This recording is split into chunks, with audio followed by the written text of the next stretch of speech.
사랑하는 성도 여러분, 하나님의 풍성하신 은혜가 여러분의 삶과 가정 가운데 넘쳐나시기를 주님의 이름으로 축원합니다. 여러분, 우리가 예수를 믿기로 작정했을 때 여러분의 마음속에 압박감이 있었습니까? 내가 이제 나의 삶을 내가 이제까지 살아오던 방식이 아니라 하나님을 믿고 또 하나님의 말씀에 순종하는 삶을 살리라, 이렇게 마음을 먹을 때 말이죠, 이거 사실 우리의 마음속에 압박감이 오게 돼 있죠. 예를 들면 아브라함이 너는 너의 고향과 친척과 아비집을 떠나서 내가 내게 지시할 땅으로 가라, 내가 내게 보여줄 땅으로 가라 했을 때 이 아브라함 마음속에 내가 정말 하나님 말씀에 순종해서 이 길을 떠날 것인가, 아니면 내가 여기서 머무르면서 여기서 살 것인가, 그것을 아마 갈등했던 그런 순간들이 있었을 거예요. 여러분은 그런 순간들이 언제 지나가셨는가요?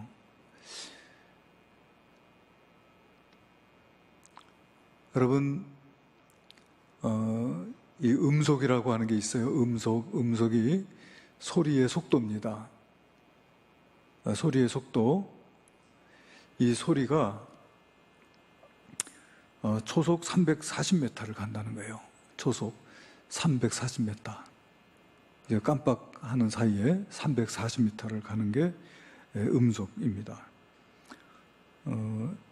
이 음속을 그 누구도 따라잡을 수 없다고 생각을 했었는데, 그것이 깨진 것이 1947년도 10월 달이라고 그래요. 1947년이 되기까지는 사람은 음속을 따라잡을 수 없다고 생각을 했다는 것이죠. 사람이 이 음속, 이 소리의 장벽이라는 것이 있어서 그 영상 좀 한번 보여주시죠. 영상. 예. 초음속 비행기가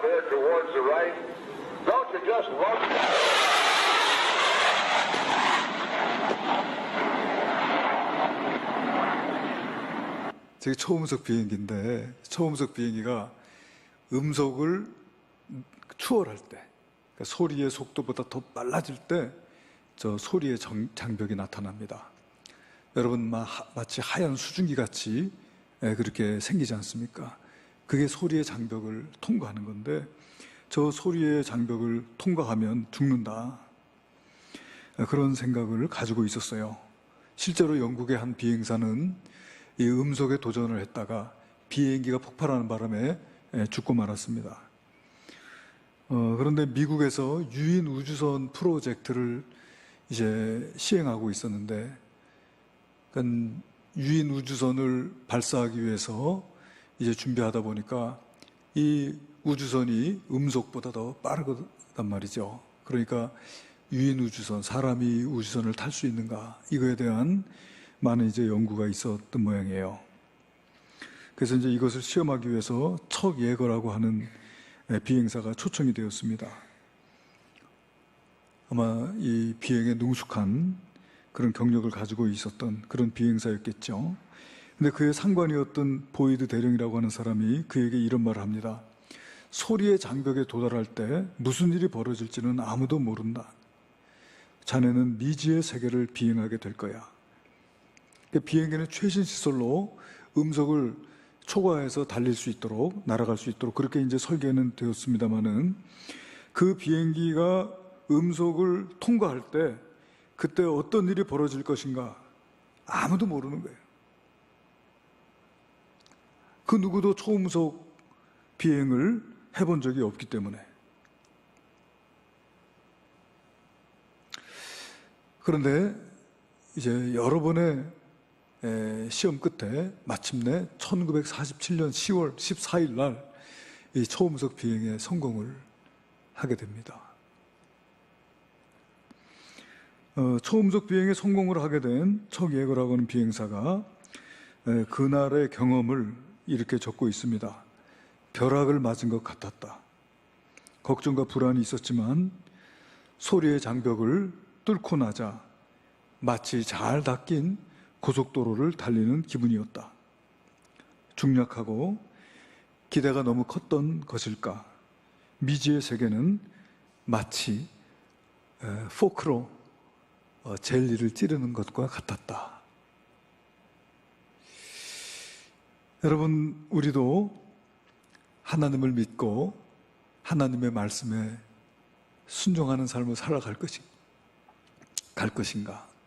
이제까지 내가 살아왔던 삶의 방식이 아니라 이제 예수님을 내 주로 모시고 하나님 말씀에 순종하는 그 말씀이 내가 이해가 되지 않고 그 말씀이 내게 아무런 유익이 없는 것 같아도 내가 그 말씀에 순종하는 삶을 살리라. 이렇게 다짐하고 결단하는 것이 마치 이 소리의 장벽에 부딪히듯이 정말 이게 두려운 일이란 말이죠.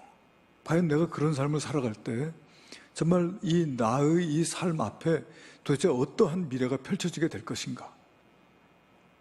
정말 이 초음속 비행을 처음 시도한 이 비행사도 자기가 죽음을 각오하는 거예요.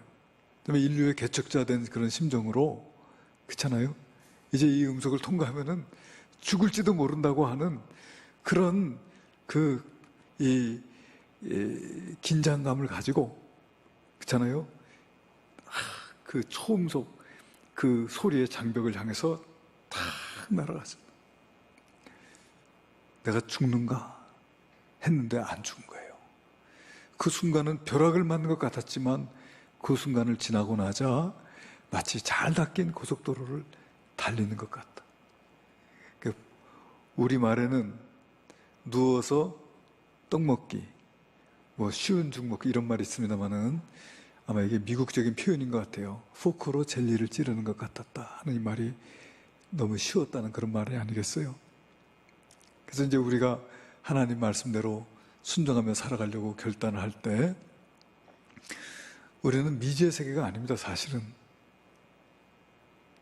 왜냐하면 우리 앞서서 그 길을 걸어간 선배들이 있어요. 그리고 그들의 이야기가 성경에 기록되어져 있어요. 그렇죠? 예. 예를 들면 아브라함도 너는 고향 친척 아버지 집을 떠나서 내가 내게 보여줄 땅으로 가라 라고 했을 때 갈 바를 알지 못하고 순종해서 갔어요. 그랬는데 그 앞에 펼쳐진 삶은 때로는 고난도 있었지만은 믿음의 조상이 되는 삶이었고요. 우리 인류 가운데 가장 복된 삶을 산 사람이 되었어요. 우리는 그를 복의 근원이라고 말합니다.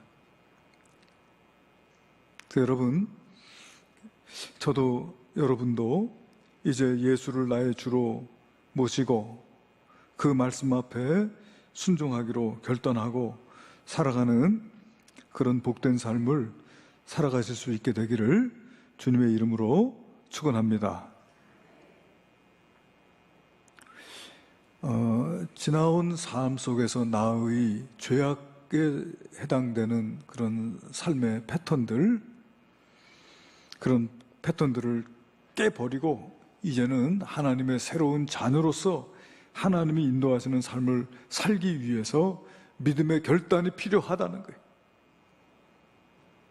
예수 믿는 것은 교회를 다니는 게 아니고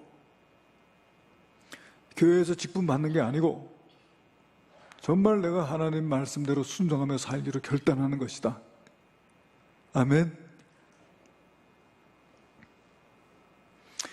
여러분, 우리가 믿지 않은 사람들과 비교해 볼 때 뭐가 나은 게 있습니까? 우리가 더 잘났습니까? 우리가 더 똑똑합니까? 우리가 더 부자입니까? 우리가 더 많이 배웠습니까? 아니요. 세상 사람들도요, 그렇잖아요. 그럼 우리가 그들과 어떻게 구별되고 그들보다 나은 게 무엇입니까? 우리는 하나님을 주로 믿고 하나님 말씀대로 순종하기로 작정한 사람들. 할렐루야. 그것이 세상 사람과 우리를 구별짓는 차이가 아니겠어요? 이제 그런 결단을 하고 주님을 섬기는 저와 여러분이 되시기를 주님의 이름으로 축원합니다.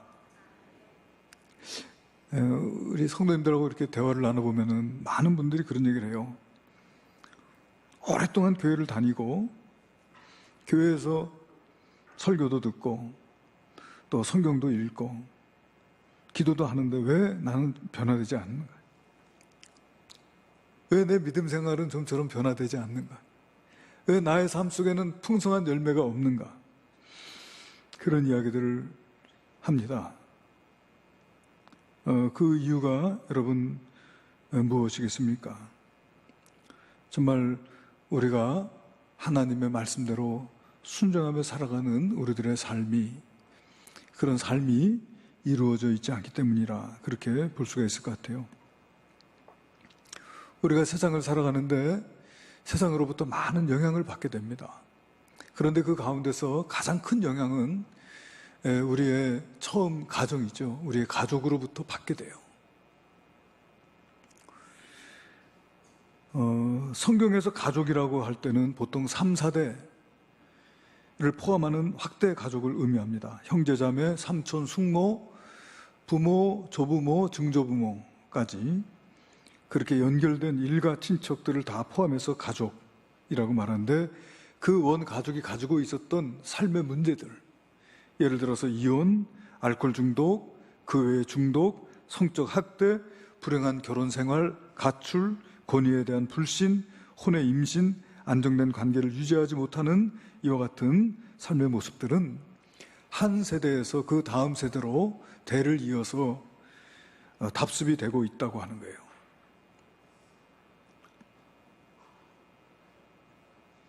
여러분, 우리가 다윗이라고 하는 사람의 삶을 돌아보면 이 다윗도 그렇습니다. 다윗이 이 하나님 앞에 참 내 마음에 합한 사람이라고 하는 하나님의 귀한 칭찬도 듣고 했지만은 그도 완전하지는 않았어요. 그가 한날 마음이 음욕이 불리듯 일어납니다. 한 여인이 목욕하는 모습을 보고 그 여인을 데려다가 자기 여자로 삼는 거죠. 그런데 그 여자는 알고 보니까 자기 충성스러운 신하의 부인이었어요. 그런데 그는 이 사실을 숨기고 싶었습니다. 그래서 전쟁터에 있는 그 신하를 불러다가 자기 아내가 동침하게 만드는 거예요. 그런데 이 신하가 아내하고 동침 안 합니다. 우리 동료들이 전쟁터에서 고생하고 있는데 내가 어떻게 편안히 집에 가서 아내와 동침하겠습니까? 얼마나 충성스러운 신하인지 몰라요. 그러니까 그 사실을 감출 수 없게 되자 다윗은 그를 죽입니다. 그러니까 간음죄, 살인죄, 이런 참 그 엄청난 죄를 저지른 거예요. 그때 하나님께서 나단 선지자를 통해서 다윗에게 주신 말씀이 있어요. 사무엘하 12장 10절에 하나님께서 뭐라고 하셨냐면은, 이제 내가 나를 업신여기고 햇사람 우리아의 아내를 빼앗아 내 아내로 삼았은즉 칼이 내 집에서 영원히 떠나지 아니하리라. 그러니까 죄는 다윗이 지었는데 다윗의 집에 칼이 영원히 떠나지 않겠다고 하나님께서 그렇게 말씀하신 거예요. 근데 실제로 다윗의 집에 이런 일들이 일어나게 됩니다. 다윗의 맏아들인 암논이 자기의 배다른 누이 다말을 겁탈하는 거예요. 그러니까 자기가 낳은 자식들 간에 이런 성범죄가 일어나고, 또 이 다말의 오라버니 압살롬이 이 자기의 배다른 형이죠, 암논, 그 암논을 쳐 죽입니다. 형제지간에 살인이 벌어지게 되고요. 그 이후에 다윗의 뒤를 이어서 왕이 된 솔로몬, 그 솔로몬은 또 자기의 배다른 형 아도니아를 죽입니다. 또 우리가 압살롬의 손에 다윗이 쫓겨 다녔던 일을 우리가 성경을 통해서 알 수가 있어요. 그러니까요, 이제 우리의 모든 행동은 우리의 독자적인 행동이 아니고 어떤 가족이라고 하는 시스템 안에서 이루어지고 있는 행동이다. 그렇게 볼 수가 있어요. 예를 들어서 부부가 싸운다면 두 사람이 싸우는 게 아니고 그 두 사람의 그 가족의 시스템끼리 싸우는 것이다. 그렇게 볼 수가 있어요. 가족사의 부정적인 영향을 말끔하게 지우는 것이 사실상 불가능하다. 또 그것을 덮으려고 애쓰는 사람일수록 그 영향력 아래 살아가고 있다고 볼 수가 있습니다. 이런 이유 때문에 하나님께서 마태복음 10장 37절에 보게 되면은 아버지나 어머니를 나보다 더 사랑하는 자는 내게 합당하지 아니하고 아들이나 딸을 나보다 더 사랑하는 자도 내게 합당하지 아니하며 이렇게 말씀하셨는데, 이 말씀 속에서 가족들을 사랑하지 말라고 하는 말씀이 아니라 그 가족들을 통해서 받게 된 그런 어떤 문화 또는 어떤 다른 영향 또는 불건전한 그런 전통, 이런 것들을 하나님의 말씀보다 더 귀하게 여기지 말라고 하는 그런 말씀으로 우리가 받아들여야 되리라고 그렇게 믿습니다. 왜냐하면 모든 가족들은 완전하지 않다는 거예요. 모든 가족은 다 결함을 가지고 있으며 우리의 관계나 또는 우리의 어떤 사랑을 맺는 방식들, 이런 것 때문에, 죄 때문에 망가졌다. 그래서 우리의 자존감이나 우리의 인간관계를 해치는 경우들이 많이 있다는 거예요. 아브라함의 가정도 마찬가지입니다. 아브라함도 하나님께 택함을 받고 하나님께 복을 받았어요. 그래서 아브라함의 복이 그 아들 이삭에게 미치게 되고, 그 아들 이삭의 복이 그 아들 야곱에게 미치게 되고, 그 야곱의 복이 야곱의 12아들에게 미치게 되는 것을 우리가 알 수가 있어요. 그런데 죄의 패턴도 이렇게 세습이 됩니다. 예를 들면 아브라함이 거짓말 하잖아요. 자기 아내를 자기 누이라 이렇게 거짓말하는 것이 그대로 이삭이 자기 아내 리브가를 자기 누이라고 거짓말을 하는 모습으로 나타나게 되고요. 그 이삭의 아들 야곱은 이름이 속이는 자예요. 이름 자체가 말이에요. 그리고 그는 실제로 자기 아버지를 눈이 어두운 자기 아버지를 속이고 자기가 에서라고 거짓말을 해가지고 아버지의 축복 기도를 받고, 그것 때문에 여러분 야곱은 형 에서한테 분노를 사가지고 도망치는 신세가 되고 말았잖아요. 또 이 야곱의 이 아들들 가운데서 여러분 그 아들들이 그 요셉을 미워하다가 요셉을 그 대상들에게 팔아넘기고 자기 요셉이 짐승에게 찢겨 죽었다고 아버지한테 거짓말했어요. 아버지는 12아들 가운데 요셉을 제일 사랑했는데 그 사랑하는 아들이 짐승에 찢겨 죽은 줄 알았어요. 그 10년도 넘게 자기 아들이 짐승에 찢겨 죽인 줄 알고 살았어요. 이렇게 거짓말이 답습이 됐다는 것이죠. 또 아브라함이 자식들을 편애합니다. 그 자식의 편애가 이삭은 에서를 편애하고 야곱은 요셉과 베냐민을 편애하고 이런 모습으로 답습이 되고요.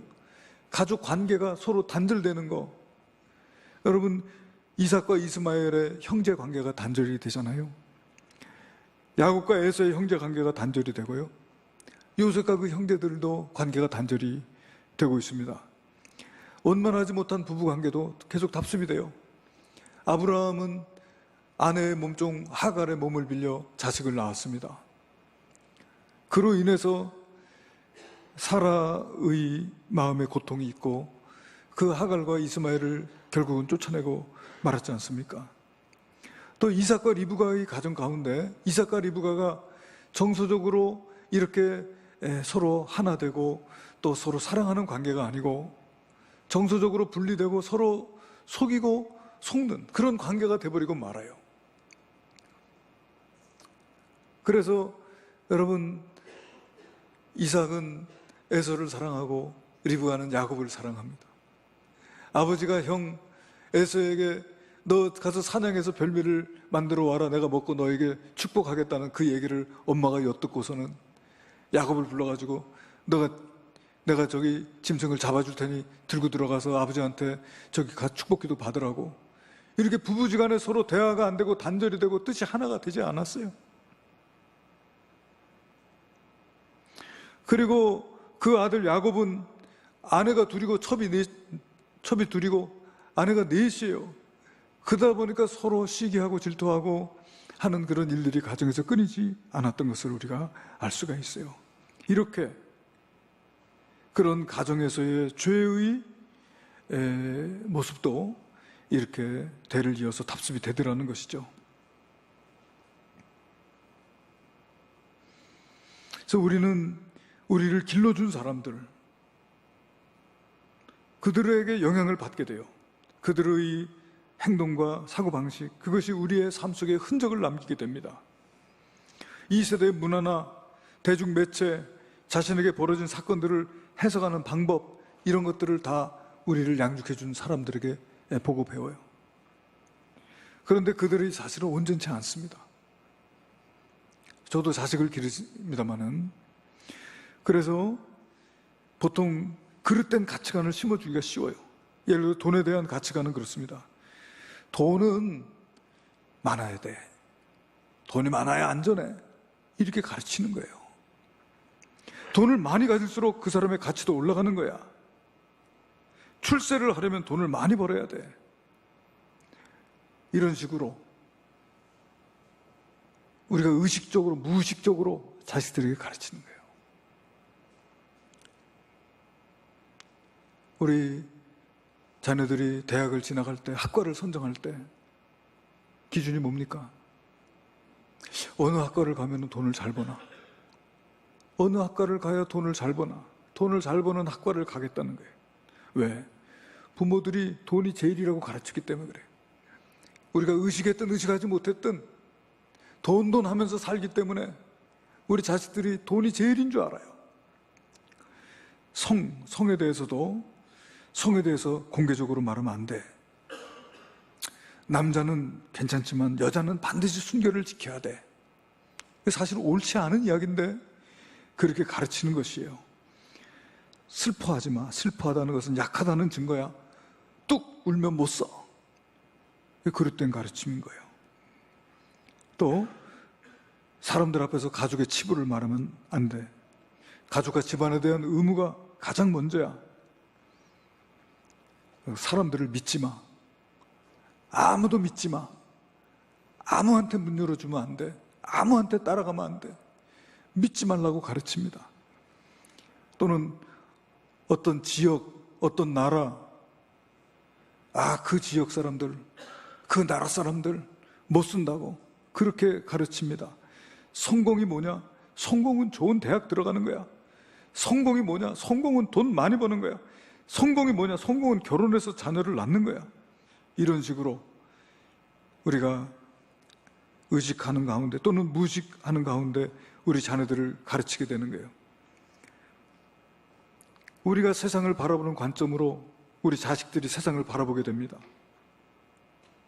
그래서 우리가 정말 하나님을 내가 믿고 하나님 말씀에 순종하는 삶을 살기로 결단할 때 우리가 정말 나는 어떤 이야기들을 들으면서 자랐는가, 그런 것을 우리가 돌아볼 수 있어야 된다는 거예요. 하나님 말씀 앞에 순종하는 삶이 위해서 이러한 것들을 검증하는 우리의 과정이 필요하다.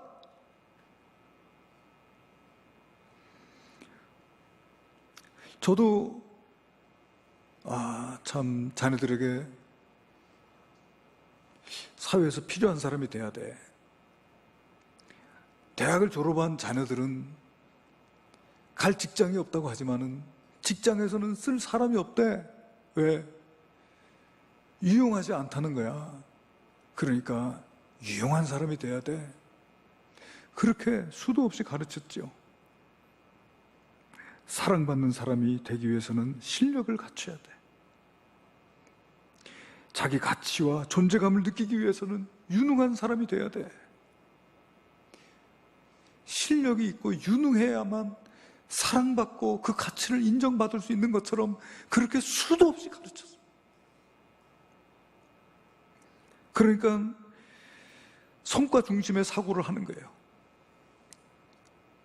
내가 어떤 성과를 올리지 못했을 때 자기 자신을 무가치하게 여기고 어떻게 하면 성공할 수 있을까? 성공 신화를 쓰기 위해서 몸부림치고, 하지만 아무리 노력해도 만족이 없는 삶을 사는 것이죠. 항상 자신이 뭔가 부족하다는 생각을 하는 거예요. 우리는 대부분 내가 뭔가를 했기 때문에 사람들에게 인정받아본 경험이 있어요. 예를 들어서 학교에서 상장을 받아왔다든지, 무슨 장학금을 탔다든지, 뭐 누구에게 칭찬을 받았다든지, 그러면 참 인정해주고. 그러나 자기의 존재 자체만으로 내가 사랑받을 만하고 내가 가치 있는 존재라고 하는 생각을 하는 사람들은 많지 않습니다. 그게 성경이 가르친 거 다른 거예요. 여러분, 나는 어떤 가족 안에서 그들이 세상을 바라보는 그런 관점을 가지고 또 그들이 늘 이야기하는 그 계명들을 가지고 살아왔는가, 이것을 곰곰이 그리고 꼼꼼히 생각해보고 현재의 나의 삶 속에 그것이 어떠한 영향을 미치고 있는지를 돌아보는 그런 시간들이 있어야 된다는 거예요. 아멘. 여러분, 이스라엘 백성들이 출애굽합니다. 애굽은 종살이 하던 곳이 노예살이. 그들은 대부분의 시간을 헛된 일을 위해서 소비하고 의미 없는 삶을 살았어요. 그런데 하나님께서 그들을 불쌍히 여기시고 애굽으로부터 해방시켜 주셨습니다. 그런데 그들은 몸은 애굽에서 나왔지만 그들의 마음은, 그들의 생각과 그들의 이 행동 양식은 이전에 애굽에서 노예로 살던 그 모습 그대로 그들이 광야로 나왔던 것을 알 수가 있어요. 우리가 예수 믿었을 때도 마찬가지예요. 우리가 예수를 믿는다고 하지만은 우리가 이전에 과거에 내 경험을 통해서 또는 내 환경을 통해서 또 우리의 가정을 통해서 부모를 통해서 나를 기르고 나에게 영향을 끼친 그 사람들을 통해서 내가 듣고 또 체득한 것, 그런 것들을 진리라고 생각하면서 살아오는 가운데 그것이 하나님의 말씀과 부딪히면은 참으로 곤란을 느끼는 그런 삶을 살게 되는 것이죠. 예수를 믿는다는 것, 교회를 출입하고 교회에서 예배를 드리고 또 기도를 하고 성경을 읽을 수 있고, 어떻게 보면 그것은 배우기가 그렇게 어렵지 않아요. 교회에 와서 예배 드리는 것은 어렵지 않아요. 그런데 정말 어려운 건 뭐냐면 내 안에 깊이 뿌리 내린 이 사고, 이 습관, 이 행동 양식, 이것을 하나님의 말씀으로, 하나님의 가르침대로, 하나님의 인도하심대로 내가 순종하면서 살아가는 것, 그것이 정말 어렵다는 거예요. 그렇기 때문에 여러분, 왜 내가 그렇게 오래 예수 믿어도 내가 그렇게 변화되지 않느냐라고 하는 것이 바로 그런 문제입니다. 그래서 우리는 과거를 돌아볼 수 있어야 됩니다. 과거를 돌아보는 것이 때로는 아픈 일이고 그것이 때로는 고통스러운 일일 수도 있어요. 그러나 과거를 직시하는 것, 그것이 참으로 우리에게 중요한 일인 줄로 믿습니다.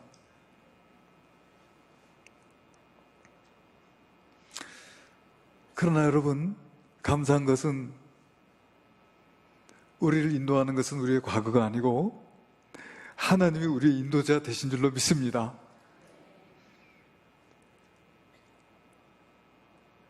하나님께서 우리의 인도자가 되신다고 하는 것이죠. 우리의 미래는 하나님의 손에 달려있다.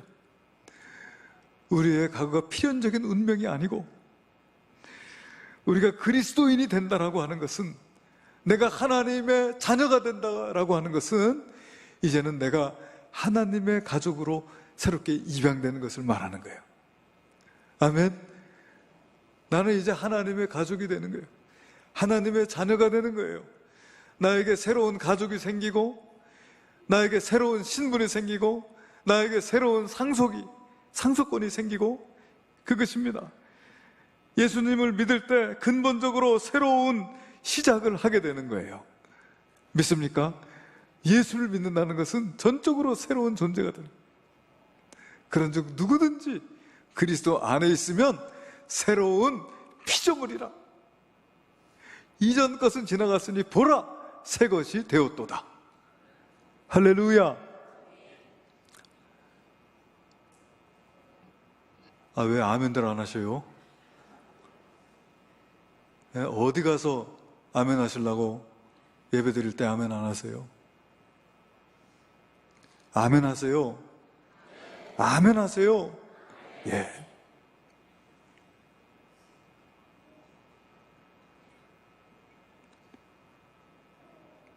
내가 이제는 어둠의 나라에서 나와서 빛의 나라로 옮기게 된 것입니다.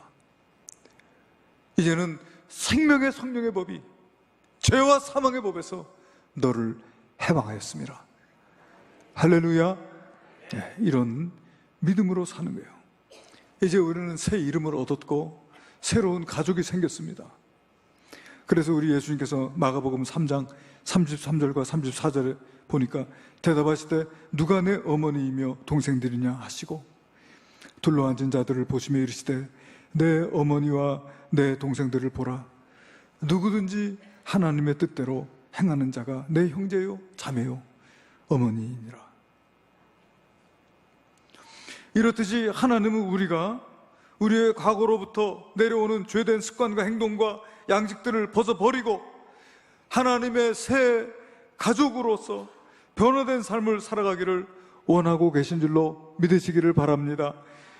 제자라면 모두가 우리 자신과 가족, 문화가 안고 있는 상처와 죄를 우리가 바라볼 수 있는 그런 눈을 가져야 된다는 거예요.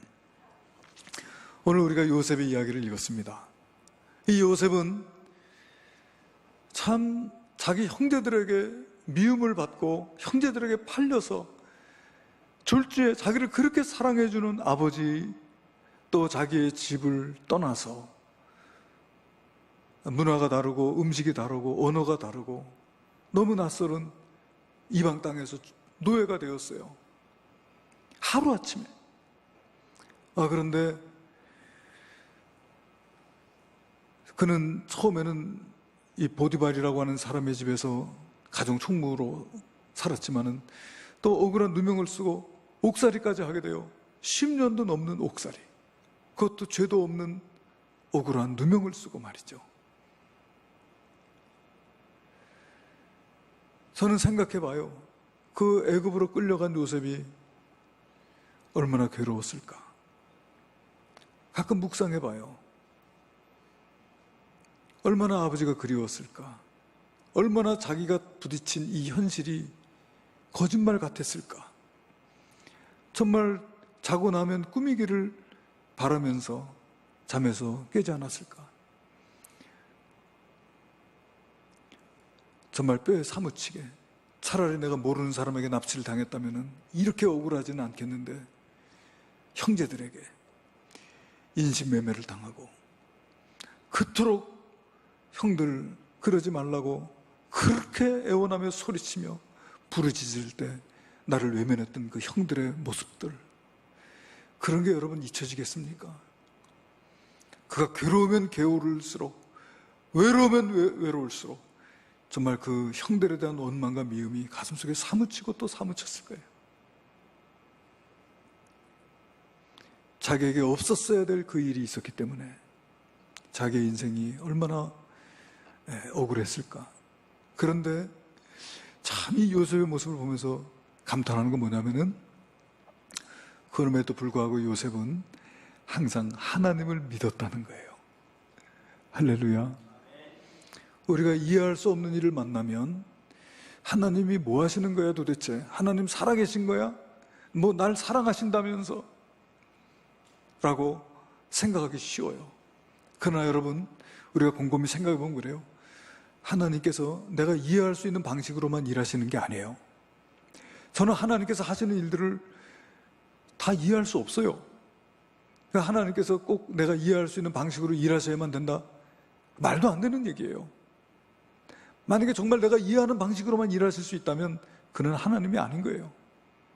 그러니까 여러분, 내가 이해할 수 없어도, 내가 도저히 받아들일 수 없어도, 그래도 우리는 하나님을 믿어야 합니다.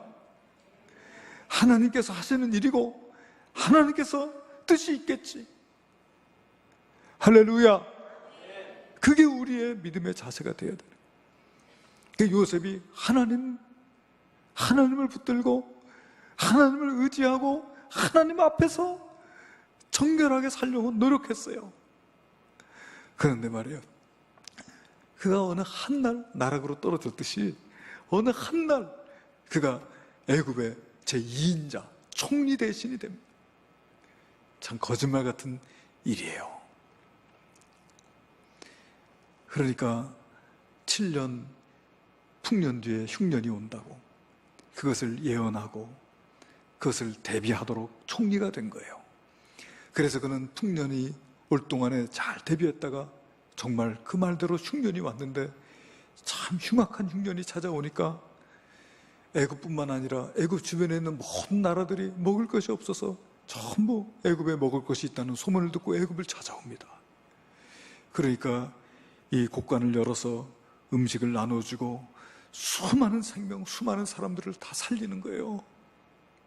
그리고 요셉이 하나님을 생각합니다. 그래, 맞아, 나는 그때 이해할 수 없었지만 하나님의 뜻이구나. 이 수많은 생명들을 살리기 위한 하나님의 계획이구나. 할렐루야. 그렇게 하나님을 믿을 수 있었다는 거예요.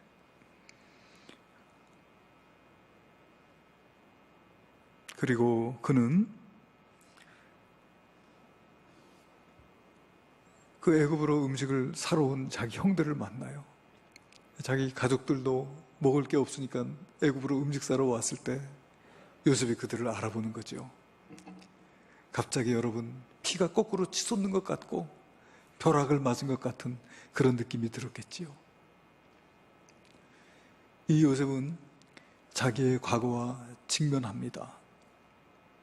그리고 그는 우리가 오늘 읽지는 않았지만은 45장 2절에 보면 요셉이 큰 소리로 우니 애굽 사람에게 들리며 바로의 궁중에 들리더라 그랬어요. 얼마나 울었는지 그 소리가 애굽 사람들에게 들리고 바로의 궁전에도 들렸다. 자기의 과거를 대면해 보고 그리고서는 그는 그 형제들을 용서합니다.